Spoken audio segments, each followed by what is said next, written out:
Hey, welcome to Caching in the Northwest. You know, this is the podcast from the birthplace of geocaching right here in the great Pacific Northwest. Now, it's Thursday at 9 p.m. Pacific, and for some reason, they call me Chris of the Northwest. We're going to talk about geocaches and geocachers from here and all around the globe. So while you're stocking up on hot cider and cocoa for Costco, we'll be caching in the Northwest.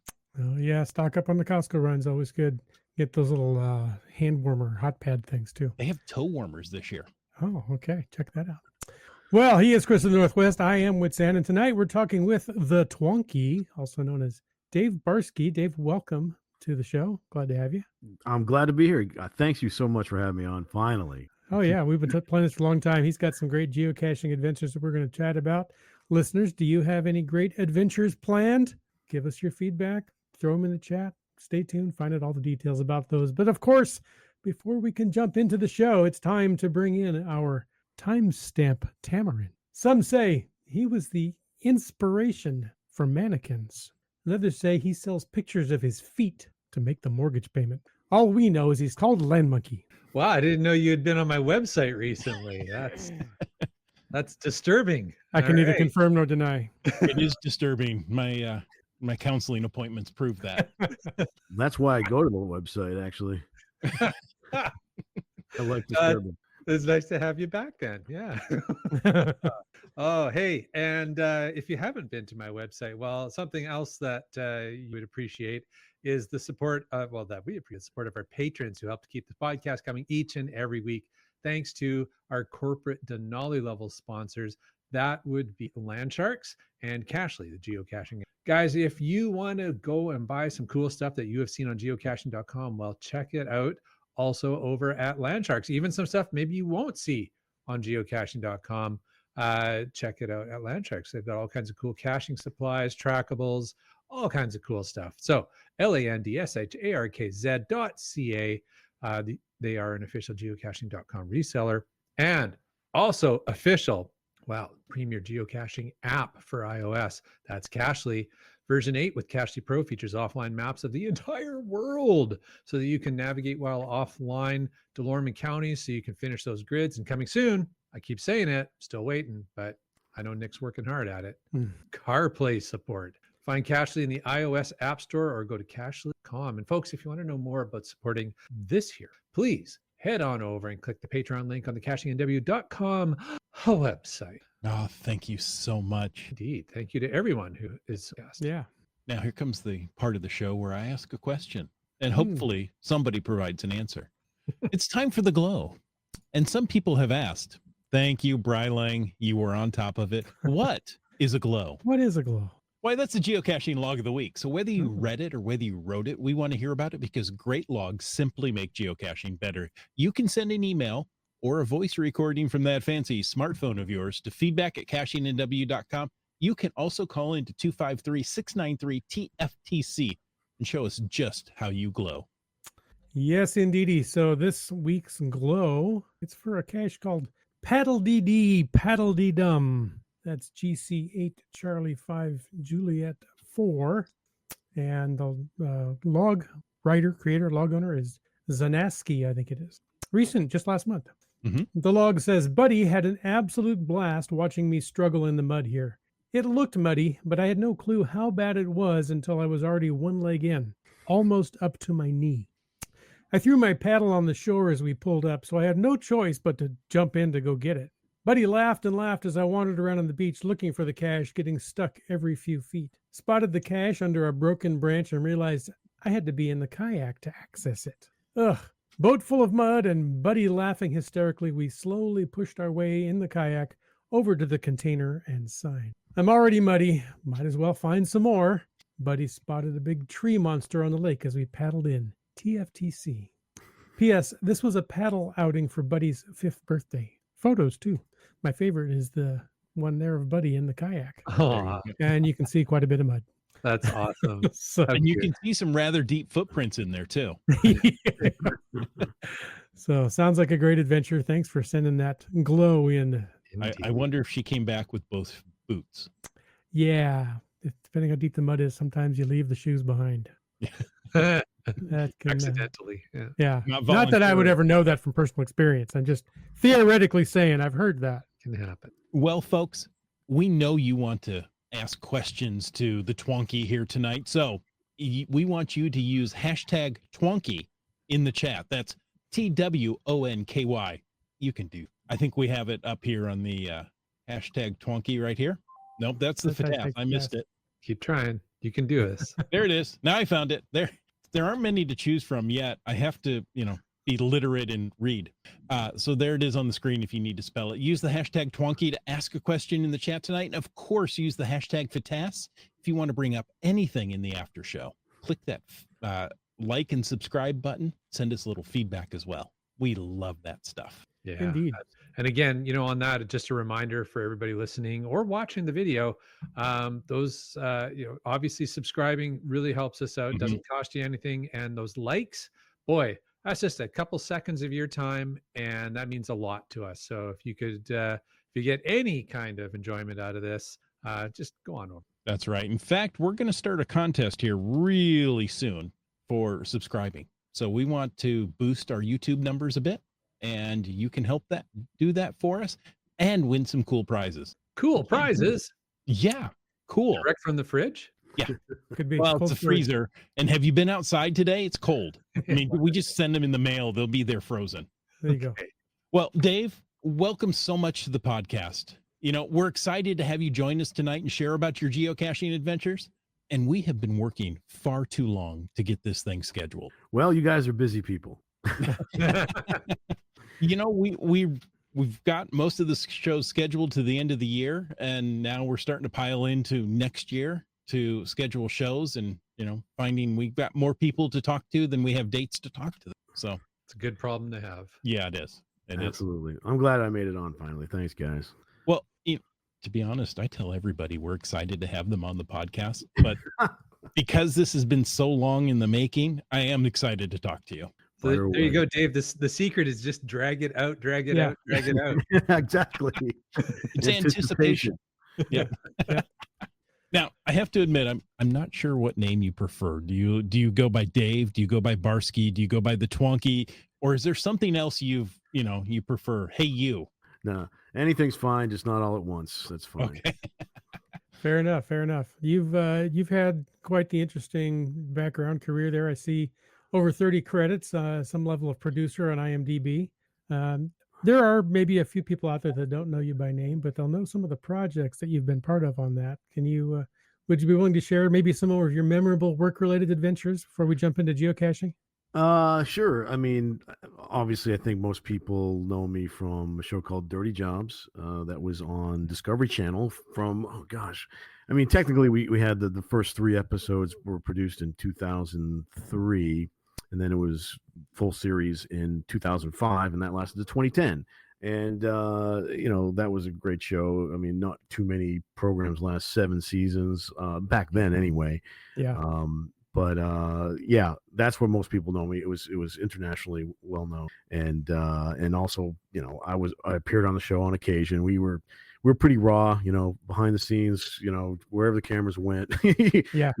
It's fair game, But I've done quite a few other things. I've had a really great career. I mean, I could retire now and pretty much be very satisfied with what I've done. I did a show a lot of people know called Expedition Unknown that is also on Discovery, now on Discovery. People love that show. It's I love traveling. I love international travel. I've done a bit of it this summer on my own. And I mean, I only worked on that show for 6 months. It was a full season. And, in that 6 months, I went to 8 different countries. And it's pretty much the show that started me geocaching, believe it or not. I guess we could tell that story in a bit. Yeah, I've done so much. It's hard to know where to begin and what people are interested in, really. Yeah. It's funny in television, as a showrunner or a director, much like actors, you tend to get pigeonholed. I'll never do a Bravo show, because I don't have those credits, and people who produce Bravo shows want directors who produce Bravo shows, showrunners, they want a resume built in already, so you can just plug and play basically. But I have fallen into a bunch of categories. I've been lucky. I do a bunch of food shows. People call me for food shows. People call me for magic shows, and sort of like what they call the male space in television. Sort of guy stuff. Motorcycles. I did American Chopper back in the second season of that show. That was also on Discovery Channel.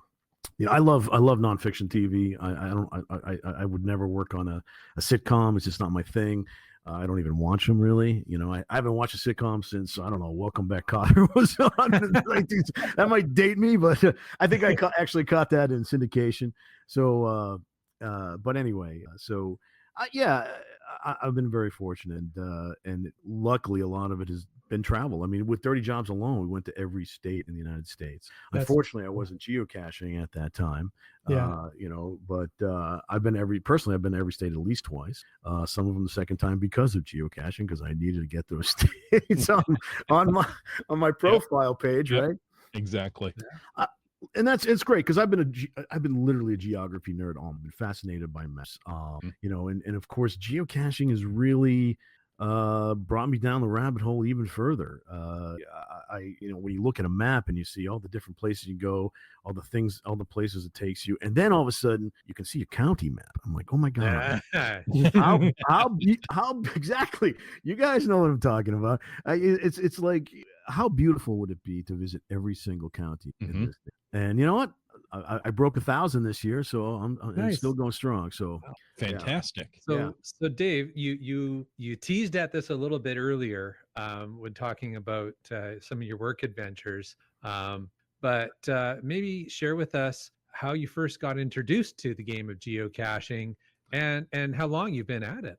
I discovered geocaching in June of 2015. So it's just over 9.5 years. I first got the job on Expedition Unknown, and I was doing research for a show we're doing on Columbus's bones.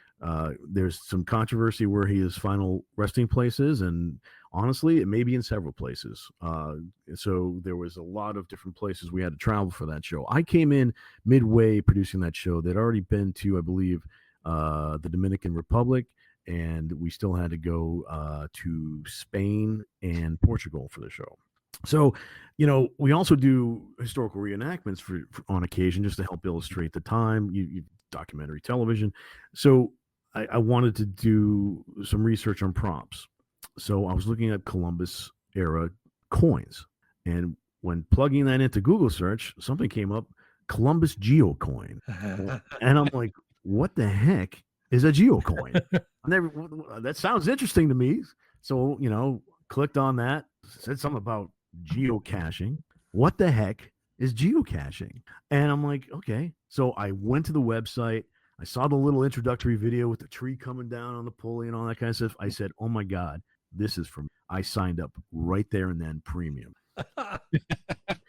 And I didn't go out and find a cache that day or anything. I signed up on the 25th of June and 25th. 4 days later, I'm waiting for my ride to the airport, and I decided to go to Starbucks. And I opened up the app, and I saw that there was one cache between here and Starbucks, and I found it. And I was like, and it was the coolest thing. It was called Ernie Keebler. It's been since archived, and I actually resurrected it because it was my first, but I had for problems, I actually just archived it myself, my resurrected cache. But anyway, there's some historic row of olive trees on this road to right by my house. My town is called Chatsworth in the city of Los Angeles. It's actually the third actual town that was founded in Los Angeles's San Fernando Valley, and it was the end of a train run before the mountains blocked the train, but since bored a tunnel, of course. But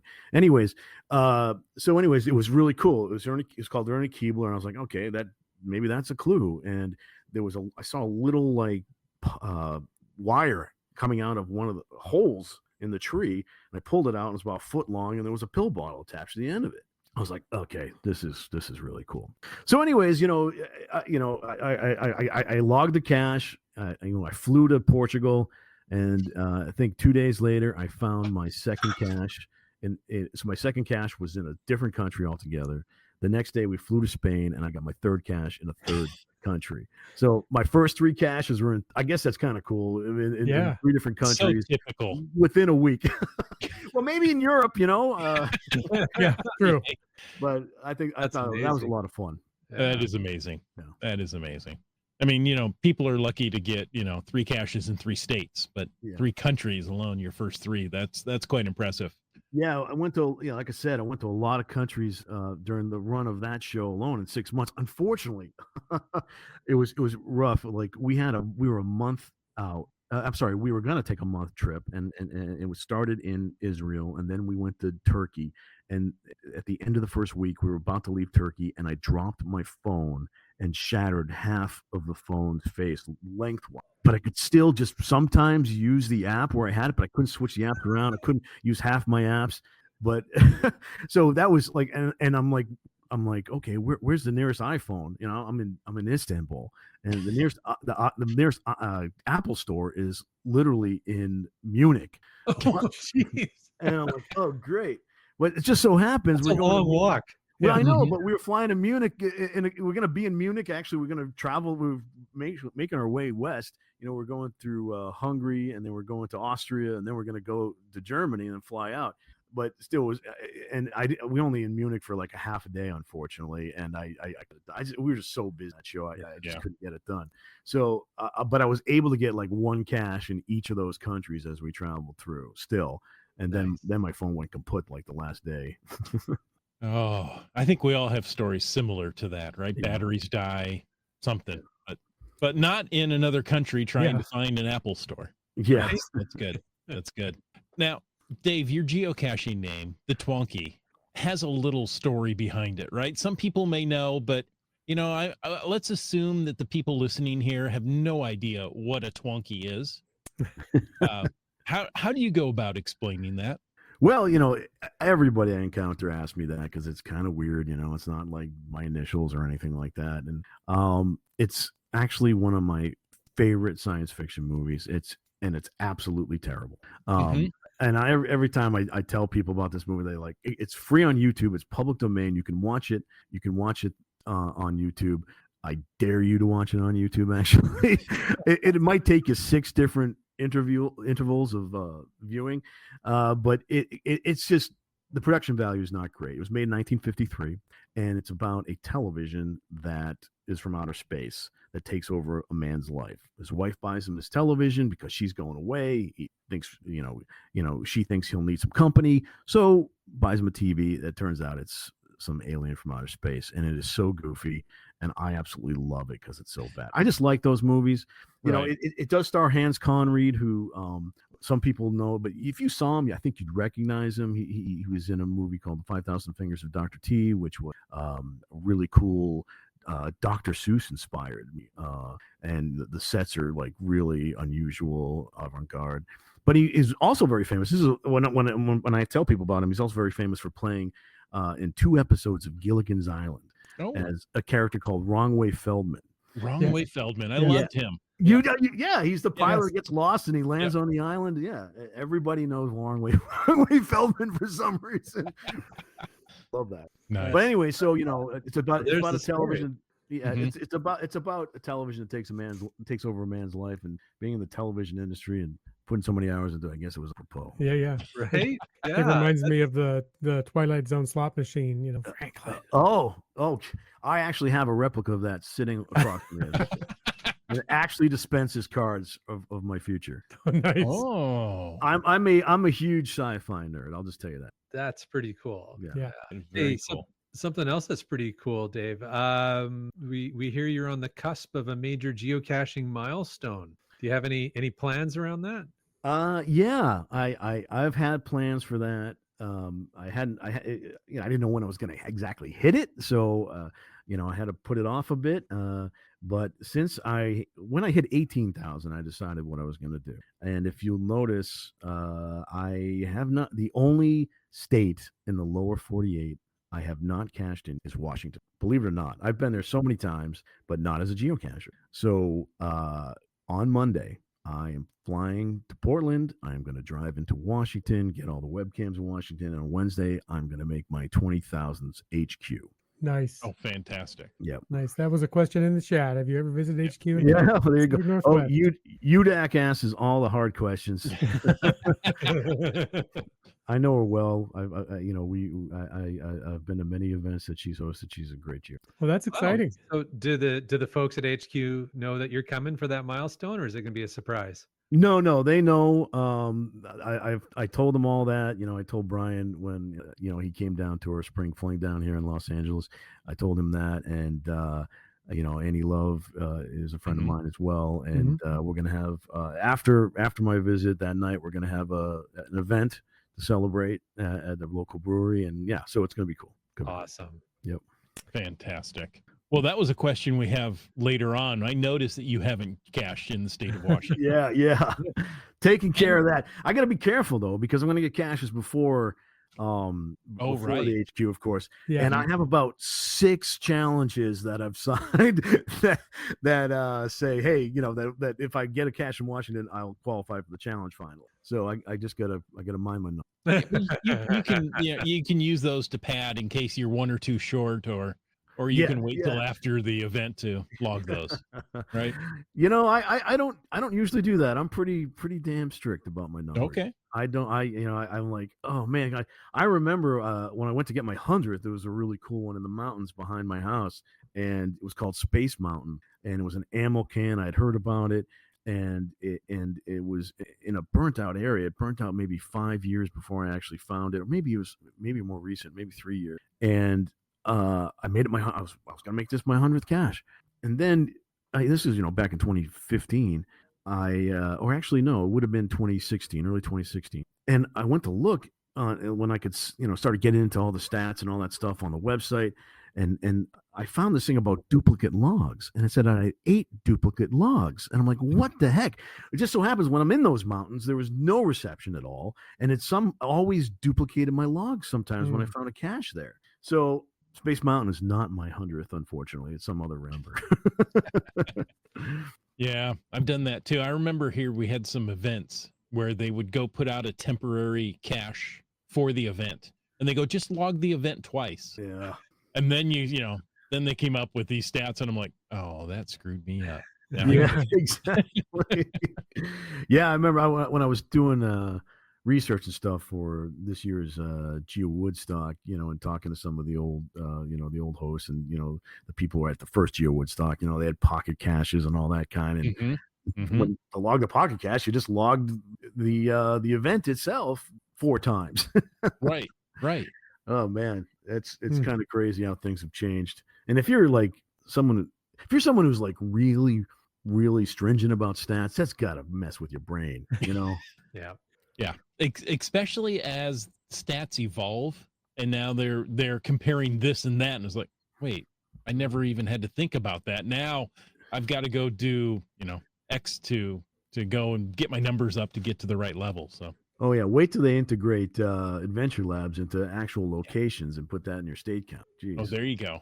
That'll be crazy. Well, I'm excited for you to hit Washington State and especially HQ. We're blessed to be here in the Pacific Northwest. We've all been to HQ several times and do a lot of caching around here. I see Caching Kent says early congrats on that milestone. Thank you so much. So yeah, it's going to be great. There's some great caches up in this area here. Yeah. Oh yeah, I'm looking forward to it. I've done my research. Let's say that. Very cool. And there's several. I see comments in the chat about wanting to connect with you and geocaching together. But anytime. Yeah. Scott, GSM times 2. I was we had a big party for his 22nd, and we hiked up to a pretty storied cache that nobody could find. There was like 20 of us in this old steam shovel on top of a mountain. Those are fun. Wow. Oh yeah. And we were crawling all over. It was, oh my God, the pictures of that day of everybody. And then, this other woman I know who got into caching after us literally found both our throwdown and the original cache a couple of months later. It's always the way. Isn't it though? Well, you've kind of answered this question, but I'm going to hit it anyway. The question we were going to ask you is, geocaching can take you to a lot of amazing places, and it has for all of us. So you said the question was, do you use geocaching to pick your destinations, or you just happen to cache as you explore around? And I see you've kind of done both. as you've been working in countries, grab that, but you've got this trip planned to Washington. But in general, maybe, do you have a general philosophy about that? Oh yeah, I mean, you're right about both, man. I could tell you a lot of stories, and as long as my wife doesn't listen to this podcast, I can tell them. We last week we just got back from 2.5 weeks in Japan, and which is my favorite country. I've been there twice before, and I'm looking around and I'm like, oh, where's the oldest geocache in Japan? Well, turns out the oldest geocache in Japan is the oldest geocache in Asia. Oh, nice. And it's in Okinawa, which is a good 2-hour flight or so from Tokyo. So, I've never been to Okinawa before. Honey, would you like to go to Okinawa? And sure enough, we went, and it was really cool. It's a neat little hike. You got to use a rope to get down a steep cliff on a beach, and there's some really cool rock formation, a lot of tufa, so it's really sculpted from the water. I don't know why there's not an earth cache in there. That would have been great. But anyways, you have to walk along the beach a little bit, then climb back up on very sharp tufa to get the actual cache. So it was really fun, and I'm so glad I made that trip. Then she started to suspect after I did that. So the only reason why we go to Okinawa to go find this geocache, I was like, no, not really. Not the only. An important reason, but not the only reason. Not the only reason. There's a lot of other stuff we did too. I mean, I honestly, having done a lot of documentaries on World War II, we obviously we both have done that and worked on such documentaries. So we wanted, do a little history seeking with the war, and it was something else in Okinawa, if you don't know. And they have a beautiful park there dedicated to the war, and a great museum that really interesting, because the Okinawans, a lot of them still don't consider themselves Japanese, like like it's kind of like the Hawaii in a lot of ways, right? Of the United, of Japan. But it was beautiful, and as a bonus, I got to see some locations of one of my favorite Godzilla movies, so that was great. There you go. Very cool. Was it just a tiny city? Could you stomp through it? No, but I certainly tried. Nice. Oh yeah, and Iham says Okinawa was a beautiful place. I believe he lived there. Part of his childhood. It definitely is. Yeah, we love hiking and all that kind of stuff. We did plenty of that there, and we did a lot of urban hiking in Japan. Otherwise, yeah. But yeah, I so sometimes I will pick. Sometimes it picks me. But even if we're going, to wherever we're going, we'll go a little extra out of the way sometimes. It's an interesting geocache. It turns out it takes us to an interesting place. And this summer we've done a lot of traveling. We both have been off. So we've been to Canada. We've been to Germany, went to Germany and Luxembourg in July. And, we love castles. So we did a lot of castling.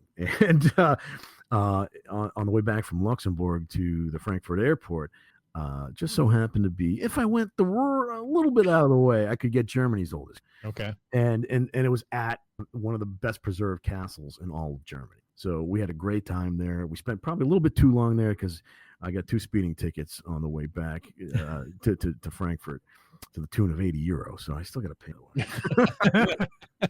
Thanks for reminding me. Yeah, I'll find you. Obviously, you weren't on the Autobahn. There's no speed limit there. I guess I thought I had been, but no, it was not. I can't get out of those, I guess. But yeah, I talked about my wife. I see Scott's asking a question if my wife enjoyed Adventure Lab. I know Scott has said his wife does, and believe it or not, my wife does too, for the most part. She, when we're in interesting historical places, when we're driving around, she loves that. We drove back. It was like towards the end of the pandemic. I want to say it was it was December of 22. I'm from Boston originally, the Boston area, and during the pandemic, I drove back to Boston twice, and I made sure I got the webcams in between here and there. I usually mark my path according to the webcams I need. Yeah.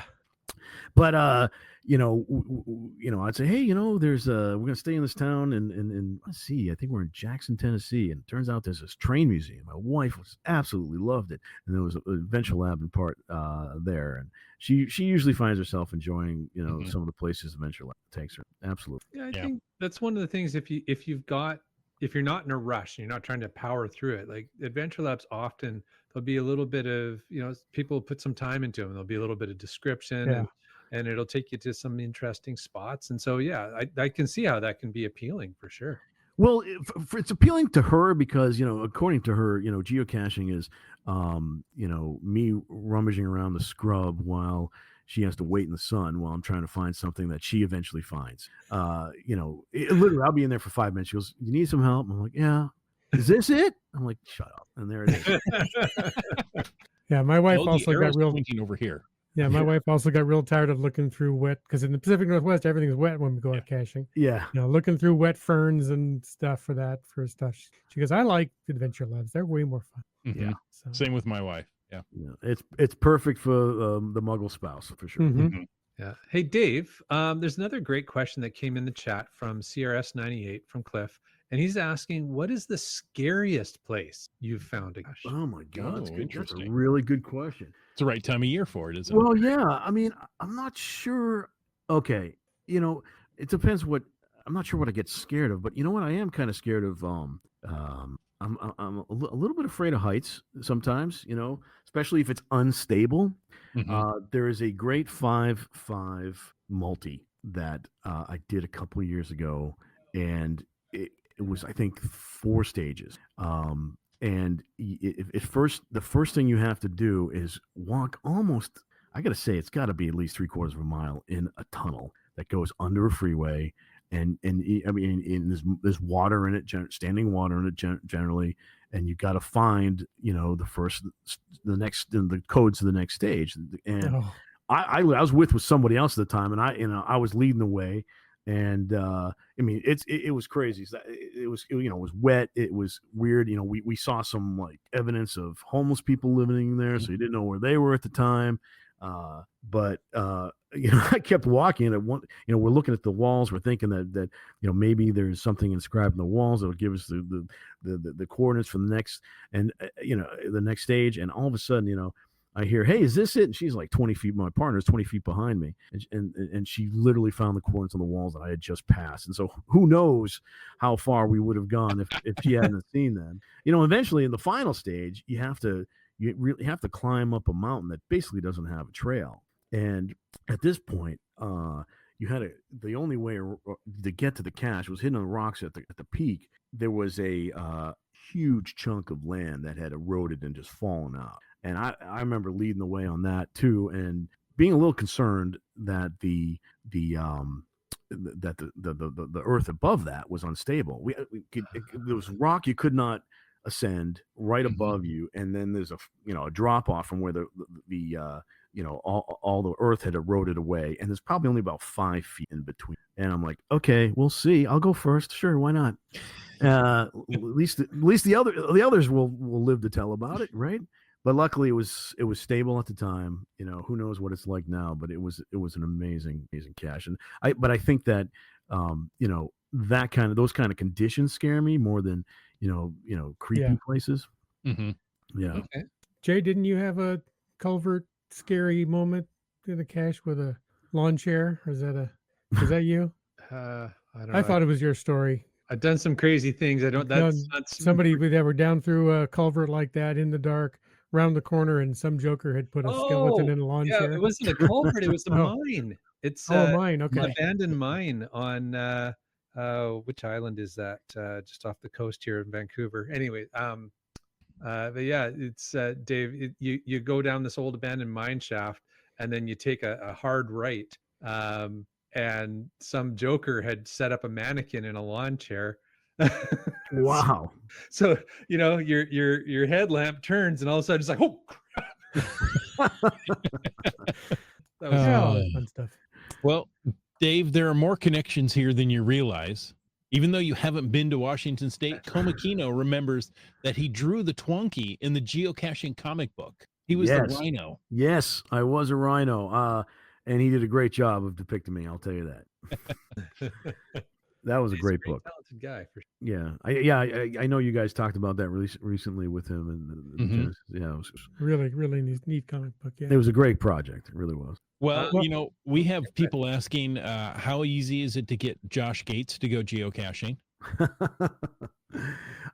He never went. Not while I was with. It was funny in my early years. Both in work and in the greater spectrum of geocaching. I was pretty much in the closet. Not a lot of people knew I did it. I had not attended events. And I was even like I think it was 18 months or something before. No, it couldn't have been that long. I think it was 300 caches in where before I actually got anything other than a traditional find. I used to filter them out.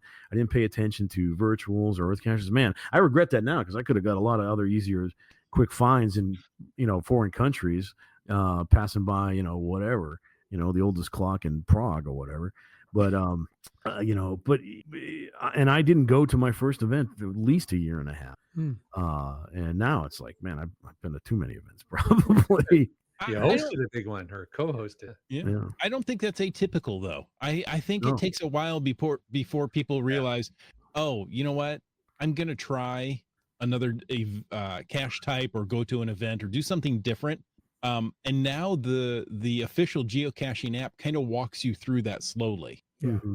Right. So, when you first sign up, the first couple only ones you can find are traditionals. So yeah, that's true. Yeah, I do regret it, but there's so many caches around, and a lot of people complain about certain types and adventure labs and all. It's just I think it's pretty beautiful. There are so many different ways to cache, Right. especially with stats and all that kind of stuff. I mean, I cache like too many ways to tell you the truth. I have too many things I want to fulfill. It's like, oh, where can I help? Fill this challenge or that challenge. What counties can I get during this visit? Where's the oldest cache in this place? There's too many aspects of the game that I enjoy. Right. And sometimes I gotta within a game. Yeah. So I'm going up to Washington the first time. I don't know when I'm going to get back up there again. First time as a geocacher. Do I want to get every county or do I want to get these caches? Unfortunately, I think at this time I can't get the Ape cache. I think that's closed down. No, it's open. It still is? Oh, I thought they closed it around November. Well, they closed the tunnel, and it might be. Oh, the tunnel. Yes, the tunnel will be closed, but you could still get to the Ape cache. By going up the Annette Lake trailhead. Yeah, the first time we found it, the tunnel was closed, and we hiked up. Okay, well, I guess I won't be walking through a tunnel then. Yeah, it's a shame. It's a beautiful tunnel. Yeah, it's 2.25 miles long. Yeah, yeah. I'll have to figure that out. And I GCD might be a little bit unobtainable because there's been a lot of snow up there now. Yeah, already. So, and was thinking about swinging by there on my way back from the webcam out in what is it, Leavenworth? Yes. Yeah. But I'm not sure I'll be able to do Leavenworth this time of year. It's a German town. It's beautiful. It's going to be very Christmassy. Yeah. I'm hoping to spend the night around there, so that'd be cool. Nice. Yeah, you'll like it. Yeah, I was there last month. Yeah, 2 weekends. Yeah, Brian says GCD won't be. I didn't think it would be. I actually looked at the highway cams up there already last week, and it was like a blizzard. Yeah. You need special parking permits. They're not hard to get, but you need to know what you need. Oh, it's brutal. I was planning a trip up there last April. Not this past April, but April 2023, because I wanted to get all that. And I'm reading, it's still snow, too much snow up there for all those caches. I'm like, oh, great. So, I took a geo trip anyways and got the final 33 counties in California. Oh, wow. Yeah. Nice. Impressive. Well, the first time I knew you were a geocacher was a segment from, Dirty Jobs Road Trip? Yeah. Yeah, during the lockdowns. By the way, I still have that episode saved on the DVR. It was great to show to my wife. I go, see, other people do this too. Yeah, that came up really bizarrely actually. I was working another show. I was working straight up Steve Austin for USA Network at the time, and the pandemic hit. We were right in the middle we were right about this. We were a week away from starting our second season. We were about to fly down to Mexico to do a show with Sammy Hagar, and everything shut down. And we were like, nobody knew. It was a weird time in Hollywood, a weird time for everybody. What am I saying? Yeah. But Dirty Jobs, they've been talking about that show coming back for a couple of years now. Mike called me Okay, I remember I was at my mom's house, and it was long before the pandemic. It was at least 2 years. And he said, "Look, the show is going to come back, and are you in?" And I'm like, "Yeah, sure." And everything happens, and then they were going to start it up around that time, and then the pandemic hit. But they still wanted a way to figure out how to put stuff on air. They needed new shows. Mhm, They couldn't do a lot. They couldn't travel a lot. So they called me and said, "Hey, look, we can just do like what we call repacks. We'll just put highlights from old shows, but we build these introductions to Mhm. and to talk about stuff." And they wanted it to be very timely. They wanted to be going out and having an adventure or just doing something. The network said, "Look, what do you got? We got 4 of these episodes. I don't care if you just go out and get a beer. If that's the final destination." And guess what? We made that one of the shows anyway. But that was every night. But we need a destination to go to every time. So I was like, and we need to do this fast because we want to put this on in July. I'm like, okay. And literally, it was June when this happened. Oh wow. Yeah. And so I'm like, LA is still under lockdown. You can't do anything. You can't do production. But just north of us, there is San Luis Obispo County Mhm. that had less restrictions at the time. And my wife and I, since we've been dating about 3 times a year, we go to a town called Cambria, which is on the coast, just north of San Luis Obispo. And everybody knows us there because we go there so often. I know business owners there. So I just started calling people. Hey, I got this TV show, want to do this little thing. I was like, "Yeah, sure, whatever." It was great. It was really cool. And so we rented a camper and we went up there. We traveled up there all together like a bunch of idiots and put together and hung out. And it was a blast. But one of the things is like I said, they wanted a destination. And it's like, I'm trying to rack my brain. It's like, oh, I know some geocaches up there. It's a really cool one I haven't gotten yet in the cave. So they're like, I said, "Do you know what geocaching is?" No. the exec of the network had no idea. And I explained it to him. He's like, "Hey, that sounds okay." So there it is. That's what we're doing. It's that simple sometimes, I guess. But yeah, so, it was kind of funny because a lot of people really liked the top of that show anyways, when we basically see the purpose of what we're, mhm. 'cause I had my iPad out and I explained the app and all that kind of stuff. It got edited down, of course, but a Mhm. lot of people were very complimentary of how it explained the game.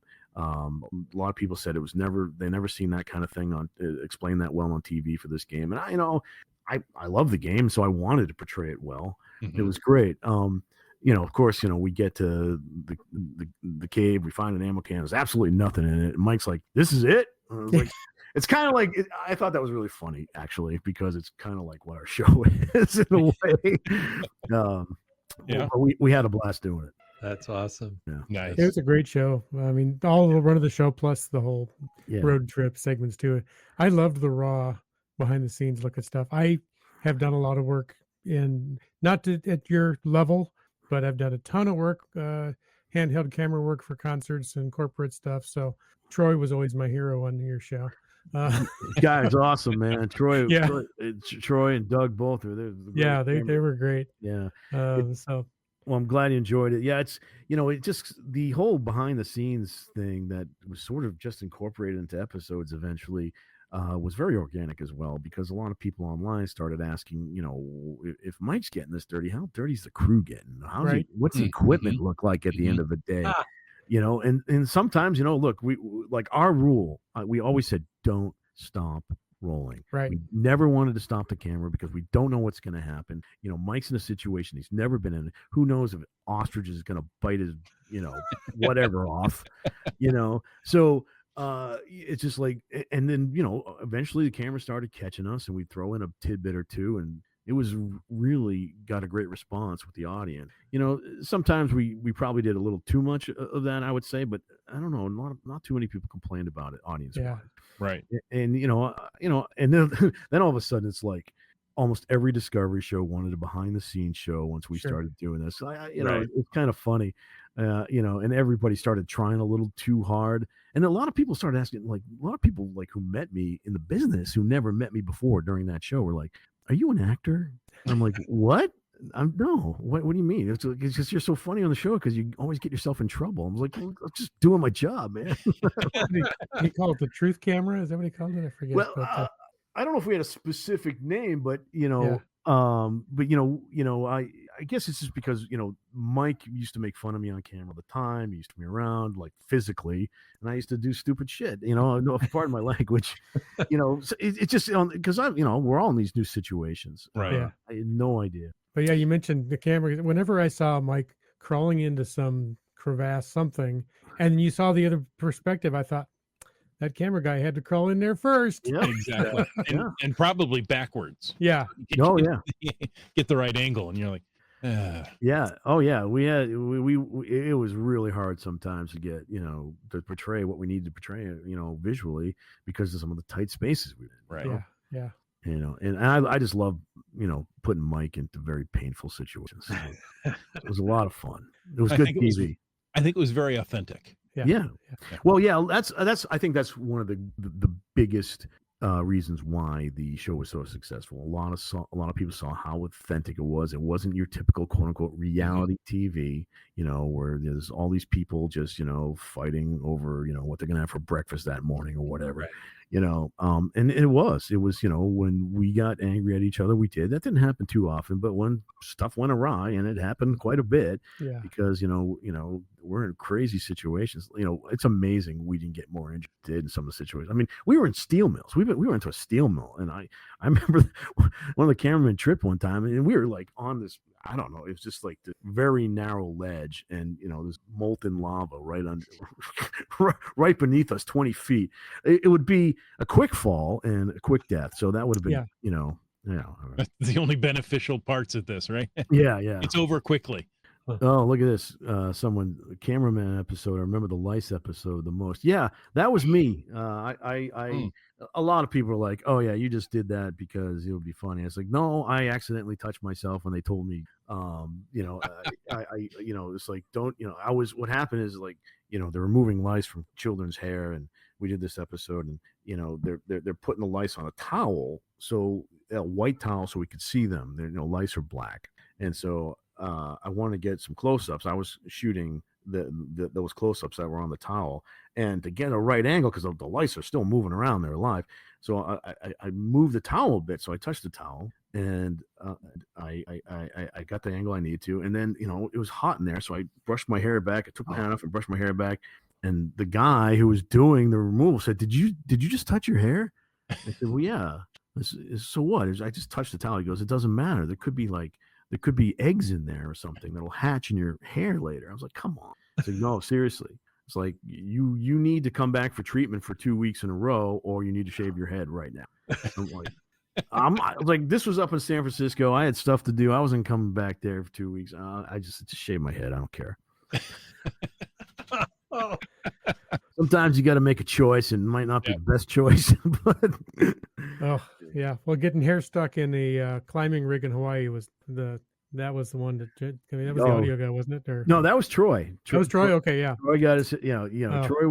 Troy was our bravest soul. He would go into any situation. He knew how to rock climb and stuff like that. But yeah, he was propelling down there, and somehow his crazy hippie hair got caught in the rigging. Yeah. It reminds me a little bit, Dave. I don't know if you've seen the show. There's one that's shot up here, Search and Rescue North Shore. I've heard of it. Yeah. Yeah, and they go. We've had them on the podcast as well. Cool. And Grant and his team, they go out with the North Shore Rescue Team into some of the most extreme environments we have here to rescue folks. But it's like what we're all talking about here. It's like, yeah, and so to get that shot, the guy lugging the camera is also Yeah. And I It's think crazy. we forget about that sometimes when we're watching these programs. Yeah. I mean, it's not an aspect of of television production I ever thought I'd be a part of, but behind the scenes, it's like, what do people like when they buy DVDs of movies they love? They like the what they call the value added material, the extra, the director's commentaries, the behind the scenes documentaries. Yeah. It's like, I guess it's a thing, sure it is. And, it was fun, it really was. Yeah, it's quite the quite the adventure you've been on so far, and sounds like lots more to go. A big trip coming up in the Northwest here, up in Washington. Well, I say here, I mean immediately south of me. But hey, Dave, next time you're coming up into the Vancouver area, you'll have to give me a ring, and we'll have to connect. I definitely will. I love it up there. Yeah, I've cached there. I got my first geocache in the Vancouver area in Nice. Canada. First geocache in Canada. Right. Yeah. So it's great. Yeah, I love it up there. Awesome. Geez, Chris, I'm taking a look at the clock, and we've had so much fun talking to Dave. I know. We've run through the hour. It's amazing. Dave, we appreciate you coming on and just talking openly about your love of geocaching. That's been fantastic. Guys, I love doing it. I'll talk about it. I could talk, for another hour, but if you don't have the time, I guess we'll Well, get. we do have the after show. You're welcome to hang out for. Yes. Well, I don't know. If I'm invited, I'll be more than happy to. I don't know what you want to do for that, but I don't have to. The after show is unscripted. We don't know what will happen. Oh, that's all for me then. I'm all about unscripted. Fantastic. Hey, viewers, thank you for taking the time to watch or listen to this show. We hope you enjoyed this episode of Caching in the Northwest. Absolutely. We want to take a moment to thank Landsharks and Cashly, both of whom are our corporate Denali level sponsors. Landsharks, LANDSHARKZ.ca is the outdoor adventure and geocaching store. Check them out online. They're shipping those online orders daily. And Cashly, well, my goodness, if you got an iPhone and you're not using Cashly, check your head and then go download Cashly, the geocaching app for iOS. We want to thank all of our faithful Denali level supporters, of course, Landsharks and Cashly, but also Cool Cow Cachers and Hawaiian Melee. If you want to know more about supporting this here podcast, click that Patreon link on the cachingnw.com website. That's right, just like Coors got did. And GSM times 2. Peach of Washington. You talks to rocks. The Terrible Teas. Gas Station Tuna. J-Car. Skyhawker. CRS 98. Ken. We have a new supporter. We don't know your geocaching name, Ken. So But thank you for supporting us, but send us your geocache. And Mountain Bike. And Flagman. Railroad. Butterfly Girl. MC3 Cats. Geo Birder. You, Dak. Logwork. M-Nerve. Genies. Seabeck Tribe. The Camp Clan. Trexer. Just finding our way. Team Noltex. Geocaches. Green Words. BC Rock Crawler. And Teus. GeoNav Pro. Whidbey Island Gal. Kid Vegas 19. Boomer 365. Hacker Doc. LG 9000. Limax. Subway Mark. Dora Moore. Just Carlo. And B Pendragon. Oh, thank you, all you patrons. And thank you, Dave, for hanging with us tonight. We're glad we finally got connected with you here on the podcast. If somebody wanted to connect directly with you, do you have a way that you'd allow them to do that? I'm not really a social media guy, but I do have a geocaching specific Instagram, and I post there when I do things interesting, at least according to me. But yeah, you can follow. It's simply the Twonky at the Twonky on Instagram. So All right. feel There free you to go. follow me. I love it. And folks, thanks for taking the time to listen to this episode of Caching in the Northwest. Your support helps keep the quality shows coming. So if you like the show, please click the Patreon link on the cachingnw.com website. And if you didn't like the show, and again, I don't know how you could, but let us know what you want us to talk about. If you like the vibe, please subscribe wherever you get your podcast and leave us a review. If you were in a restaurant, you would tip. If you were in a live audience, you would clap. But since you're on a podcast, leave us a free, fast, fabulous, fantastic 5-star review. You can call into 253-693-TFTC and leave us a comment, ask a question, or shave your head at an event any time of the day or night. And of course, you can email us at feedback@cachingnw.com. Join us every Thursday night at 9 p.m. Pacific for a live show and chat. The show is produced by Chris Umfenauer, Jim Paulwitz, Jay Kennedy, and Brian Lang. It's licensed under Creative Commons Attribution 3.0 license. Copyright 2024 by Chris Umfenauer. And folks, I ask you to stay tuned for The After Show. the after show. Voice from somewhere. Somewhere. The voice from the sci-fi TV. Oh, there you go, the Twonky. Yeah, the Twonky. Oh, it's funny. Landsharks is, of course, one of your great sponsors.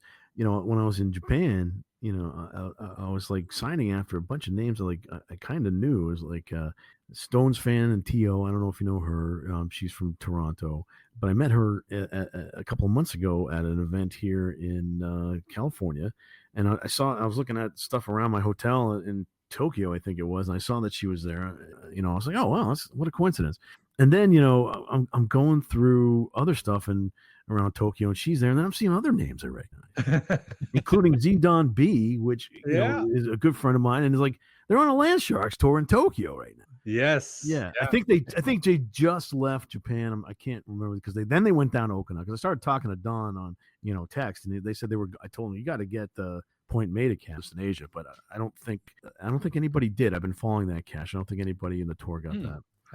Okay. I probably scared them away with my log. Well, they usually have a fairly well structured plan ahead of time, so when they get to places, they've got in mind where they're going to do. But I mean, like that's Don's a great guy to travel with. He was on he's on a lot of the trips I've gone on as well. Yeah, he just went to Antarctica with them, I think, early this year. Yeah, actually, my next Antarctica video goes live tomorrow morning. So. I'll check it out, because that's like when people ask me what's a geocaching bucket list place, I'm like, Antarctica is it, man. Yeah, that's it for me. That was amazing. I definitely. It's cold, Land Monkey. That's cold.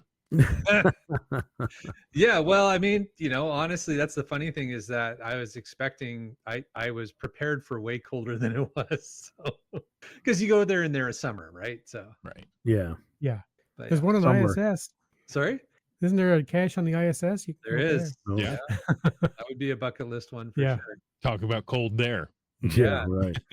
just don't take the Boeing route to. Yeah, exactly. Yeah, get thick with Elon Musk there. Yeah.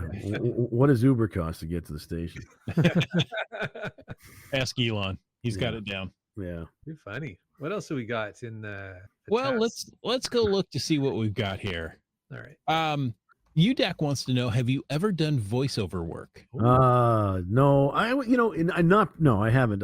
I've done like what we do, what we call scratch tracks. I'll be, in my office. When I worked in an office in a bigger company, when I was doing dirty jobs, for instance, an editor would come in and they said, we like your voice. Can you use this? We're going to send this promo to the network. Mm-hmm. Could you voice it? I've done that a couple times, but nothing professionally though. Yeah, I mean, like I said, promo, but it's usually like a sales tape, like when they're trying to, or what they call sometimes a sizzle reel, a proposal for a show. They want a narrator for it, and they have no money, so they ask me to do it. Okay, so this question comes from GSM Times 2, so I'm just gonna, let you know ahead of time. Oh, geez, it's probably questions we've talked about 13 times when we hang out, but whatever. About getting your chest hair removed. That's a total fetish for Scott. I know. That doesn't surprise. You know what? Let's just move on from that one then. No, I mean, no. That happened on Dirty Jobs, and it was my own stupid idea. Again, it was for one of those repack shows I mentioned. We had a lot of them, the sevens of the original run of the show, and one of the places we went. For a regular show, we did actual segments on Mackinac Island, if you're familiar with Mackinac Island, between the UP and the Lower Peninsula in Michigan. On the bridge. Yeah. So, yeah, that's right. We did an episode on the bridge. It was a great episode. And we did some stuff on Mackinac Island as well. And we loved it. I mean, it's just, everybody goes there to have a great time and party. So we were looking for an excuse to go back. And so we were doing a couple of repacks at the time. I said, hey, there was a lot of stuff we could do at Mackinac Island. And, I'd become friends. A lot of us had become friends with some of the people who worked there. The owner of the Grand Hotel, they were gracious enough to let us, do a segment there. So I kept in contact with them and also a woman who owned a hair salon up there, and a spa, and she had a couple of locations around, and she had one on Mackinac. And, we became really good friends, and I became friends with her husband and all that kind of stuff. And we hung out, and, we needed ideas to just fill these spaces in between to introduce these old segments. So I don't know why, but we did some stuff in her spa, and, she said, we should do a waxing thing. I said, well, who the hell are we going to get to wax? I was like, and Mike just looked at me and said, you're available and you got a pretty hairy chest. That was crazy, man. So I did it. Yeah, I agreed. So I lay down on the table and they put hot wax on me and started ripping stuff off of me. And I swear to God, I nearly passed out twice. It was, and it was funny because that was the last day. We shot like 3 days there for those. And my wife was flying in to spend a couple of days of the weekend with me. And she flies in that night and she couldn't even hug me. It hurt so bad. What? I was gonna ask you, Dave, like, what do you do after? It's like, you can't put a shirt on, can you? Like, you imbibe. If you like scotch, I highly recommend it. Seriously, I couldn't take it. It was you were right. The shirt, it hurt to put a shirt on. And the thing of it is, my friend, Susan, she was like, look, you'll be okay for, maybe 3 days. It'll start growing back. You might get some ingrown hairs. Literally, it was growing back on me that night. It was not Wow. cool. Yeah, I don't know. Maybe it's my extra powers of, I don't know what it is. That's your superpower. Yeah, it's my growing chest superpower. hair. Able to grow chest hair, in a single evening. The 5 o'clock shadow. Yeah, it's just, and it was brutal. And yeah, I had a lot of soreness. I had a lot of ingrown. It was probably had a lot of ingrown hairs because Mike wasn't doing the process right. What? No. Yeah. Oh yeah, I mean, I actually bled a couple of times. But, 'cause that's not supposed to happen. I had to cry uncle. Susan finished my chest after I couldn't do it anymore, and yeah. Was there a difference between Mike and Susan? Oh yeah, I mean, there was nothing. Susan, nothing. Susan did bled at all, but Mike, geez, it was pretty brutal. Wow, nice. Well, not. So there you go, Scott. For us. I hope you enjoy that, Scott. Oh, UDAC posts a question that we didn't get to in the show. She said, I heard you put a lot of work into GW20. Please tell us how you contributed. I don't know if we have the time to actually go into that. That might be a whole nother show. All right, then UDAC, it'll have to wait. I'm sorry. Sorry, UDAC. I'll tell you the next event I see. I only see you like 5 times a year at least. Here's GSM times 2 doing a walk and talk video with you. Yes. There's the YouTube link if you want to follow it. Fun. That was a lot of fun. He's really good at those. I wish he'd do more, actually. Scott also asked, how many countries have you found geocaches? Japan was my 27th. Nice. Impressive. Very cool. Congratulations. Japan's one country I've been blessed to travel to. I have 3 cache finds. I'll tell you. Oh, to finish that phone story though, when my phone broke in that trip, I could have got no. I'm sorry. That was the next trip. We went to Nepal and the Philippines, and we were so busy in the Philippines. That was our first stop on Expedition Unknown, and I there weren't a lot of caches where we went, and I never got a cache in the Philippines. Yet I was there for like 10 days, and then in Nepal there were even fewer. And this was my first year of geocaching, and there was something called in the description, it was something about a TB hotel. I didn't even know what that meant. I thought that was the name of the location the cache was going to be at. I couldn't find TB hotel anywhere. And I'm like, I'm in an alleyway and it's completely dark. And I'm like, I don't know what's going on here. So I never got one in Nepal either. That really still bugs me. And you didn't want to go anywhere near tuberculosis. No. It was the TB I would think of. Well, to be fair, I've probably been close quite a few. Yeah, but I'm also a little bit burnt about when Germany. There's a lot of aspects of my geography nerdom, and I go out of my way to get cool little weird caches. But a lot of them sometimes are virtual, which are still fun. There is a virtual on the intersection of the border of Germany, Luxembourg, and Belgium. So so you stand on a bridge and you're in 3 countries. And I actually bought via Amazon 3 little flags for each of those countries. I packed them in my suitcase and I held them in the photo I took to put on the cache log. And there's actually a couple of earth caches, some memorial stones, some giant rocks that they have, and 3 of them in Belgium and 2 of them in Luxembourg. But the problem is, literally, you look on the map, there are 3 of them in Belgium, but they're all in Luxembourg according to Geocaching on the website. Oh. Even the CEO in the description says there are 3 in Belgium. So I don't have Belgium. I thought I was going to get 3 caches in Belgium that day, and I don't have Belgium. So I would have had 38. I guess not. Gotta go back to Belgium, I guess. Oh well. It's a big. Take your wife there for the chocolate. Yeah. Well, actually, like I said, we like castles. We do a lot of castle stuff. And believe it or not, Belgium has more castles than any other country. Wow. I think I heard that. Yeah. That is a beautiful country. Yeah. And a beautiful coastal area there as well. Yeah. It's a big hole in my Europe map. I'll tell you that right now. I got all the countries around it. Starcasher says the Twonky hair removal seems to be the theme for the episode. Yeah, it's funny how that works. Man, I never even thought about a lot of hair-related incidents. Yeah. Bummer. Must go back to Belgium. Yeah. If it's Tuesday, this must be Belgium. Yeah, it's true.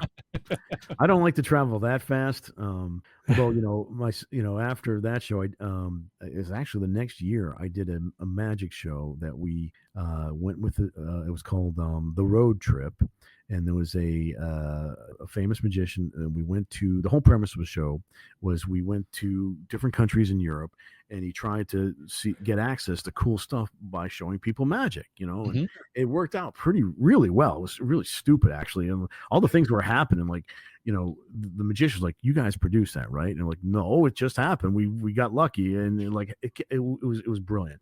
And we went to 12 countries in 51 days. Wow. And it was crazy. It was, I had like 1 day off, I think, in Prague total. That was like one full day off. But every other day I was working, and there was a very small 6-person crew. We had to come up with, magic, as a producer, I got to help come up with the magic tricks and make sure they're good for the show. I was also the second cameraman on that show. It was very physical, but we saw so many cool things. We went, in the catacombs of Paris, but there's a tourist area for the catacombs of Paris. But we found this guy who has parties in the catacombs with 200 people down there, and we didn't go to a party, but brought us to one of the areas that he did, and it was crazy. I mean, it's completely illegal, right? But so we literally at midnight we go to this intersection in the middle of Paris. We hide behind a Chinese restaurant, and the guy runs out to the intersection, removes a manhole cover, and says only one person at a time can run out. And so one by one, when there was no traffic, we went down the manhole cover, and went for an hour till we found his party.